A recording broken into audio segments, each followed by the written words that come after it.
സുഹൃത്തുക്കളെ, പോലീസിനെ അറസ്റ്റ് ചെയ്യാനും അന്വേഷണം നടത്താനും വലിയ അധികാരങ്ങളുണ്ട്. എന്നാൽ ആ അധികാരങ്ങൾ ഭരണഘടനയ്ക്ക് വിധേയമാണ്. ആർട്ടിക്കിൾ 14, 21, 22 ഓരോ പൗരൻ്റെയും വ്യക്തി സ്വാതന്ത്ര്യത്തെ സംരക്ഷിക്കുന്നു. അടുത്തിടെ ബോംബെ, മധ്യപ്രദേശ്, അലഹബാദ് ഹൈക്കോടതികൾ നൽകിയ 3 വിധികൾ ഈ ഭരണഘടനാ തത്വം വീണ്ടും ശക്തമായി ഓർമ്മിപ്പിക്കുന്നു. ബോംബെ ഹൈക്കോടതി പറഞ്ഞത്, അന്വേഷണം നടത്തുന്നത് പോലീസിൻ്റെ ഔദ്യോഗിക ചുമതലയാണെങ്കിലും കസ്റ്റഡിയിൽ മർദ്ദിക്കുകയോ കുറ്റസമ്മതം തേടാൻ പീഡിപ്പിക്കുകയോ ഒരിക്കലും ഔദ്യോഗിക ചുമതലയല്ല.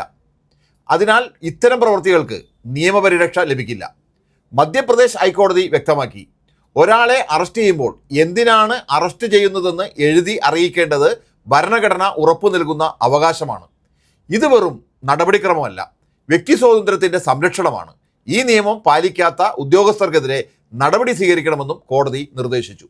അലഹബാദ് ഹൈക്കോടതി ചൂണ്ടിക്കാട്ടിയത്, പോലീസിൻ്റെ അനാസ്ഥ കാരണം ഒരു ജാമ്യാപേക്ഷ അനാവശ്യമായി വൈകിയാൽ അതും വ്യക്തി സ്വാതന്ത്ര്യത്തെ ബാധിക്കുന്ന ഭരണഘടനാ ലംഘനമാണെന്നാണ്. അതിനാൽ കോടതി സംസ്ഥാന സർക്കാരിന് 50,000 രൂപ നഷ്ടപരിഹാരം നൽകാൻ ഉത്തരവിടുകയും പിന്നീട് അത് ഉത്തരവാദികളായ ഉദ്യോഗസ്ഥരിൽ നിന്ന് ഈടാക്കാനും വ്യക്തമാക്കി. ഈ 3 വിധികളും ചേർന്ന് പറയുന്ന സന്ദേശം വളരെ വ്യക്തമാണ്. പോലീസിന് അധികാരം ദുരുപയോഗം ചെയ്യാൻ പാടില്ല. ഓരോ അറസ്റ്റും നിയമവും ഭരണഘടനയും നിർദ്ദേശിക്കുന്ന നടപടിക്രമങ്ങൾ പാലിച്ചായിരിക്കണം. പോലീസിൻ്റെ അനാസ്ഥ പോലും ഒരാളുടെ സ്വാതന്ത്ര്യത്തെ ബാധിച്ചാൽ അത് ഭരണഘടനാ ലംഘനമാണ്. അതിനാൽ പോലീസിൻ്റെ ശക്തി അവരുടെ അധികാരത്തിലല്ല, ഭരണഘടനയെ എത്ര കൃത്യമായി പാലിക്കുന്നു എന്നതിലാണ്. നിയമത്തിൻ്റെ പേര് മാറിയാലും ഭരണഘടനയുടെ മൂല്യങ്ങൾ മാറുന്നില്ല.